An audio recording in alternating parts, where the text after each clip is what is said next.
toi pendant les jours de ta jeunesse. Mais selon les plaisirs, les désirs de ce monde, je ne fais rejouer toi pendant les jours. Bonjour au peuple de Dieu. Soyons les bienvenus dans la présence de notre Père. Amen. Par sa grâce, il nous donne ce matin d'être vivants et surtout d'être présents devant lui. Amen. C'est un privilège particulier. Dans sa grande fidélité, il nous donne de lui apporter notre sacrifice d'adoration ce matin. Et nous voulons par sa grâce avancer dans cet état aussi important dans notre culte de ce matin, à savoir le partage de la parole du Seigneur. Et Dieu ne peut jamais nous réunir sans nous parler. Parce que son désir, c'est d'apporter quelque chose de plus dans nos vies. Amen. Alléluia. Amen. Même un reproche venant de la part de Dieu est quelque chose de plus dans la vie de l'homme. Mais malheureusement, à notre ère-ci ou dans ces derniers jours, l'homme veut toujours entendre les paroles de bénédiction venant de la bouche du Seigneur. Alléluia. Amen. Par contre, Dieu ne bénit pas parce qu'un serviteur de Dieu a dit soit béni, soit prospère. Si cela n'est pas en accord avec la volonté de Dieu pour toi, en ce moment donné-là, cette parole sera une parole vaine. Amen. C'est pourquoi en tant que serviteur de Dieu, nous devons nous rassurer que la personne ou les personnes sur lesquelles nous prononçons les paroles de bénédiction sont dans les dispositions favorables ou alors les dispositions conformes à la volonté de Dieu pour le soutien. Amen. Amen. Ce matin, par la grâce du Seigneur, nous voulons nous remettre entre ses mains. Lui seul est capable de nous donner encore un cœur des oreilles des disciples pour que nous ce qu'il a mis en réserve ce matin pour nous. Amen. Nous prions. Seigneur, redoutable, éternel Dieu de fidélité, au nom de Jésus-Christ de Nazareth, nous te bénissons, au Père, nous t'élévons et te célébrons. Merci pour la grâce que tu nous fais, ô Dieu, d'honorer à ce rendez-vous, Seigneur, et de parvenir à cet instant même du partage de ta parole, ô Dieu, comme c'est ta parole, Seigneur des Seigneurs, et non la parole d'un homme. Ouvre notre entendement et notre compréhension sur ce matin par ton esprit, ô Dieu, au nom de Jésus-Christ de Nazareth. Donne-nous un cœur des oreilles de disciples. Que cette parole, Père éternel, qui sort, Seigneur notre roi, tombe, Seigneur notre Dieu, dans la partie la plus fertile de nos cœurs. Qu'elle puisse, Seigneur notre Dieu, semence vivant, éternel notre roi, pousser racines, germer, grandir et produire du fruit au sanctuaire à la gloire de ton Saint-Nom. Au nom de Jésus-Christ de Nazareth. Amen. Amen. Nous assoyons, bien-aimés. Ce matin, ainsi, par la grâce du Seigneur, nous continuons dans l'édification de nos âmes, par la parole de Dieu, au milieu du lit de nos esprits. L'esprit n'est pas édifié, l'âme ne sera non plus édifiée. Et la parole de Dieu s'adresse à notre esprit, non pas à notre âme. Alléluia. Et le thème qui va guider notre partage ce matin est « Nous ne jouons pas avec votre salut ». Alléluia. La fin du salut de l'homme, de l'humanité tout entière n'est pas un jeu. Ce ne sont pas des amusements. Alléluia. Amen. Sinon, le Fils de Dieu ne serait pas venu sur cette terre, n'aurait pas accepté la souffrance et tout ce qui allait avec, jusqu'à mourir sur la croix pour sauver les hommes. Si ce n'était qu'un jeu. Alléluia. Ce n'est pas une mise en scène. Il n'était pas venu jouer un certain rôle, finir et repartir. C'est une affaire très, très sérieuse. La plus importante des affaires qui existent dans l'univers entier. Que Amen. Dieu vienne lui-même dans la chair pour sauver l'homme. Très sérieux. Alléluia. Amen. Il fallait un sacrifice parfait. Il fallait un sang cache. C'est pourquoi aucun être humain ne pouvait sauver l'autre. Puisque le premier des êtres humains ou les premiers des êtres humains étaient déjà entachés. où leur sang était déjà entaché par nos péchés. Les animaux et les oiseaux qu'on offrait dans l'ancien temps, ce n'était qu'une image du véritable sacrifice qui devait venir en son temps pour que l'humanité tout entière puisse avoir l'espérance d'être réconciliée avec Dieu et voir d'être dans l'éternité avec Dieu. Et le Fils de Dieu a tout accompli. Amen. C'est pourquoi, comme il n'a pas joué avec le salut de l'humanité, aucun être humain ne doit jouer avec son salut. Plus encore, aucun prédicateur, aucun berger ne doit jouer avec le salut de ceux qui lui sont échus par partage ou sous responsabilité de la part de Dieu. Amen. Amen. Nous voulons dire ce matin dans la deuxième épître de Paul aux Corinthiens, chapitre 4, du premier verset au verset 5.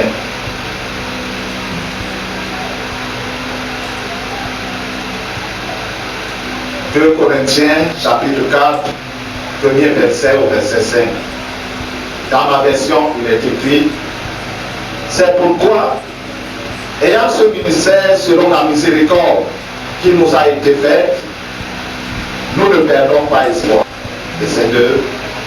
Nous rejetons les choses honteuses qui se font en secret. Nous n'avons point une conduite astucieuse et nous n'altérons point la parole de Dieu. Mais en publiant la vérité, nous nous recommandons à toute conscience d'homme devant Dieu. Verset 3. Si notre évangile est encore voilé, il est voilé pour ceux qui périssent. Verset 4. Pour les incrédules, dont le Dieu de ce siècle a aveuglé l'intelligence, afin qu'ils ne visent pas briller la splendeur de l'évangile, de la gloire du Christ, qui est l'image de Dieu.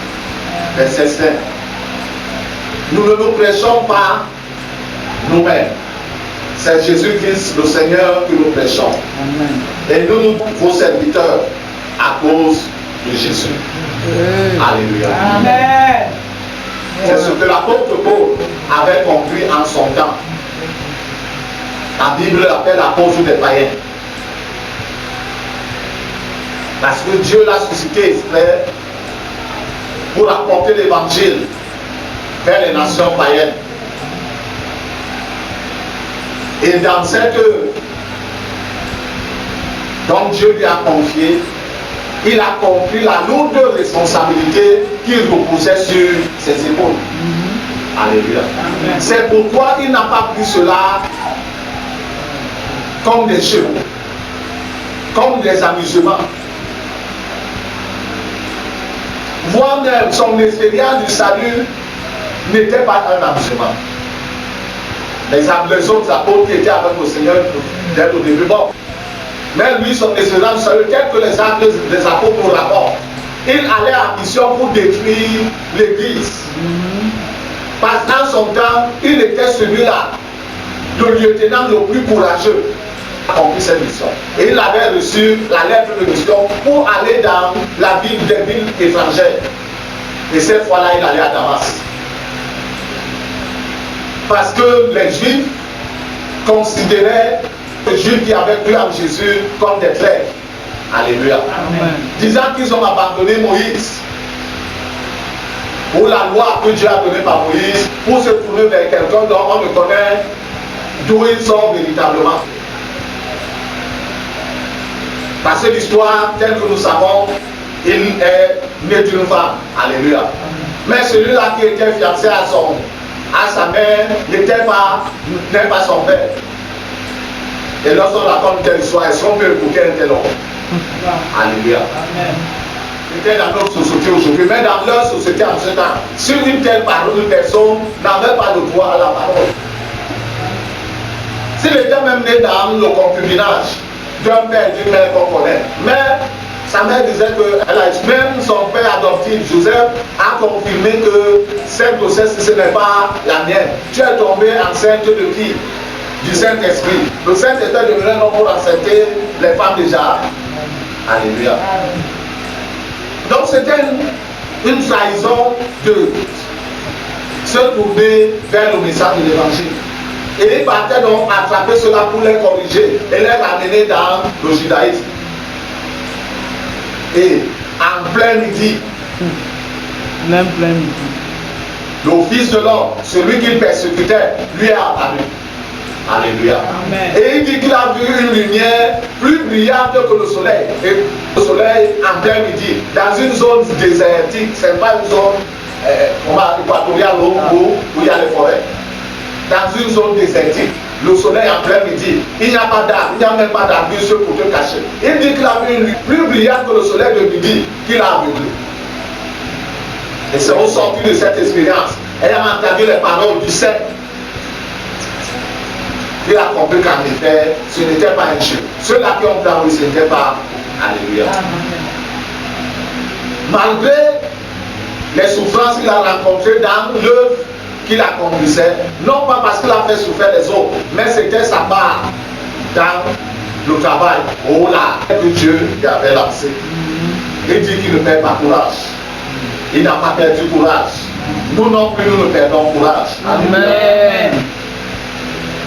Il dit, nous rejetons les choses honteuses se font en secret. Nous n'avons pas une conduite astucieuse. Ceux qui étaient ici et que le Seigneur a fait partie, et vous-même qui restez, vous dites que non, ils sont très durs dans leurs paroles. Même quand quelqu'un vient vers eux leur parler, ils ne font pas, ne tournent pas par-ci, par-là. Pourquoi devions-nous tourner? Pourquoi devions-nous jongler? Alléluia. Amen. La parole de l'évangile est une parole de vérité. Si tu veux quand te jongler, ou alors tu vas te dire ce que tu veux entendre, et non ce que Dieu veut te dire, va chercher les marabouts. Ils sont sortis de la forêt, ils sont maintenant dans les salles bien embellies. Bien, ce n'est pas nos apôtres économiques qui sont ici. Eux, c'est les sports. Alléluia. Amen. On va te dire ce que tu veux entendre. Mais ce ne sera pas pourtant la parole.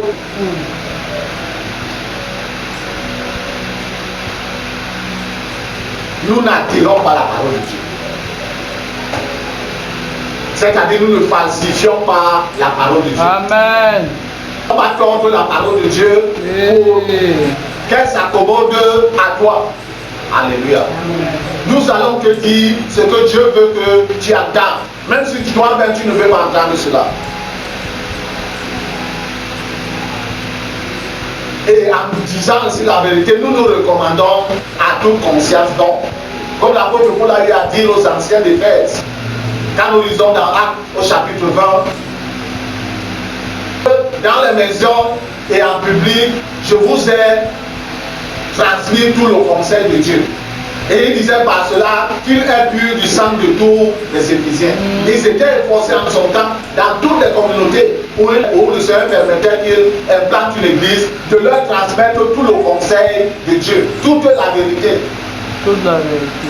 Même si les gens de nos jours encore n'aiment pas la vérité, ils n'aimaient pas la vérité en ce temps avec la pouvoir, autant des apôtres. De nos jours encore, là on n'aime plus la vérité. On aime les racontars ou les contes.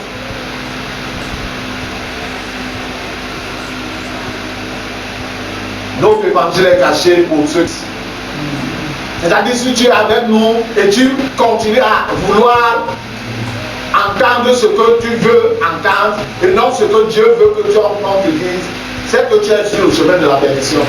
Même si tu es dans l'ultime secours des anges, tu ne diras pas en ce jour, Seigneur, que oh Seigneur, j'étais dans le ministère de l'ultime secours des anges avec l'évangile Olivier et maman Chantal. Oh, as-tu suivi la parole de Dieu qu'il t'annonçait?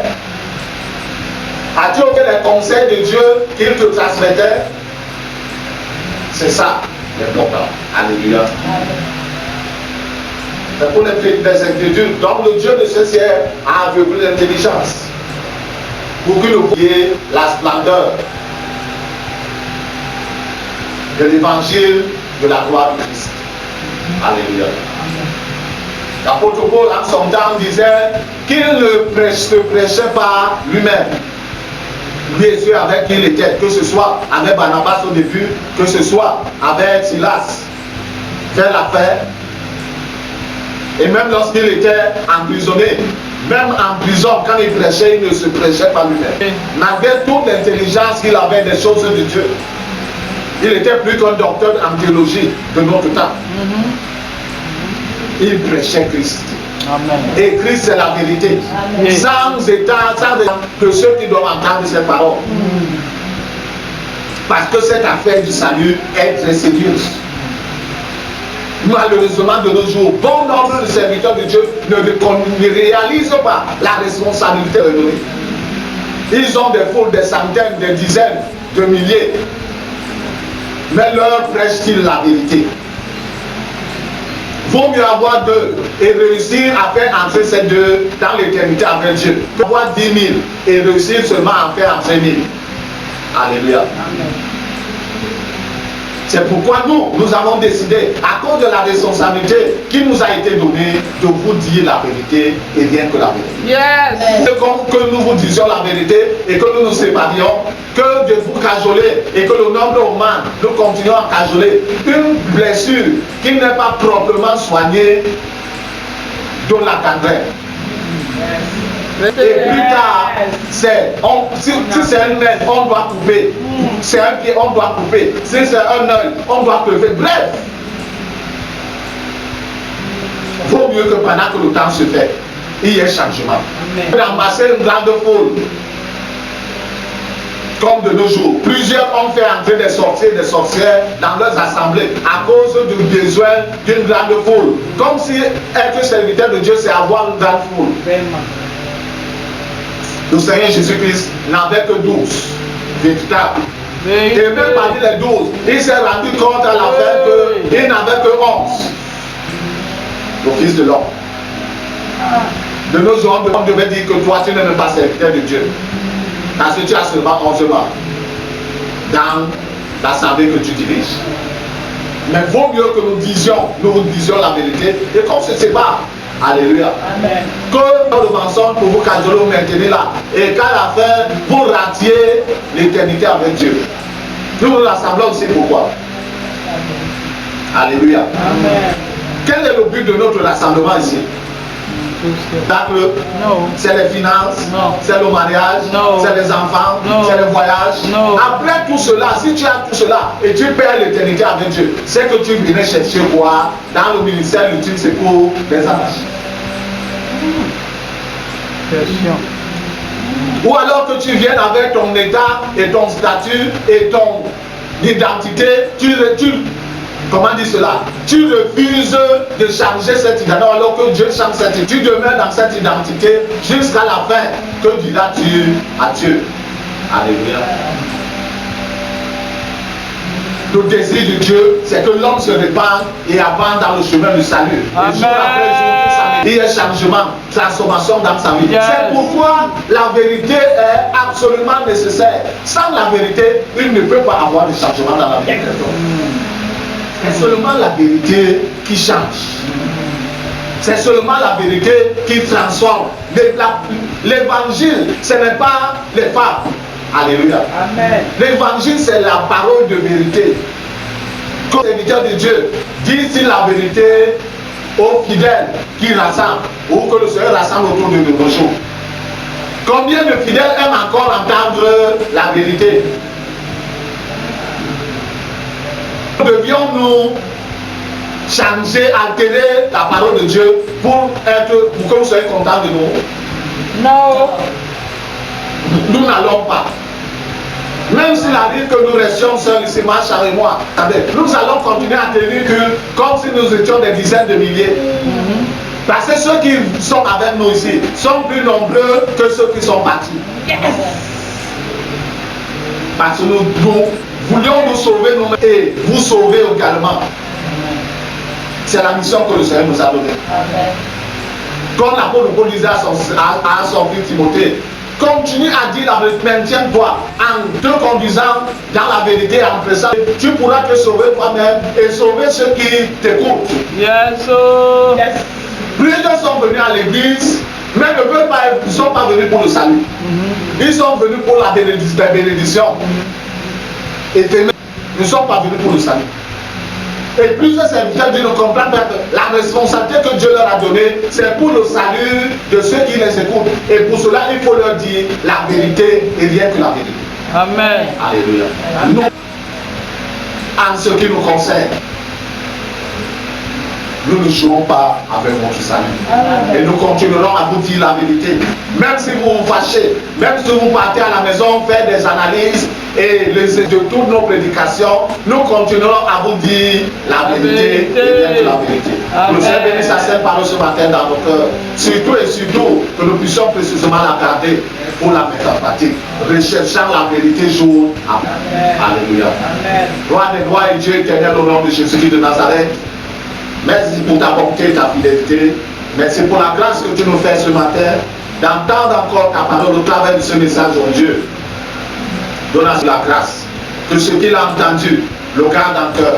Et surtout, le mettre, Seigneur, notre Dieu, notre roi en pratique pour la gloire de ton Seigneur, Seigneur, Seigneur. Je lève ma voix également pour cette personne, quel que soit son âge, quelle que soit sa race, qui croisera ce message, Seigneur, de vidéo. Donne à cette personne la grâce de ne pas zapper le message, oh Dieu, au nom de Jésus de Nazareth. Mais surtout, éternel des armées, notre roi, donne-lui un cœur des oreilles de disciple. Qu'entende, Seigneur, notre Dieu, ma voix, qu'elle entende la tienne au travers de la mienne, et ta parole au travers de la mienne, et que cette parole, au Père éternel, notre roi, puisse apporter un changement, une transformation dans sa vie, à la gloire et à la gloire de ton Seigneur. Que la célébration et l'élévation se déroule. Pendant ce moment de coupe, oh Dieu, œuvre également dans la vie de cette personne, comme tu as œuvré dans la nôtre. Tout ce que tu n'as pas mis sur pied dans la vie de cette personne, renverse cela au nom de Jésus. Déracine cela au Père. Dessouche au Seigneur notre roi et dépupère au nom de Jésus de Nazareth. Afin d'entamer une œuvre nouvelle dans la vie de cette personne, à la gloire de ton Seigneur. Une œuvre même de récréation, si le besoin se fait, Yahweh notre Dieu, au nom de Jésus de Nazareth. À toi seul l'honneur, à toi seul la majesté, au nom de Jésus de Nazareth. Amen. Amen. Excusez-moi.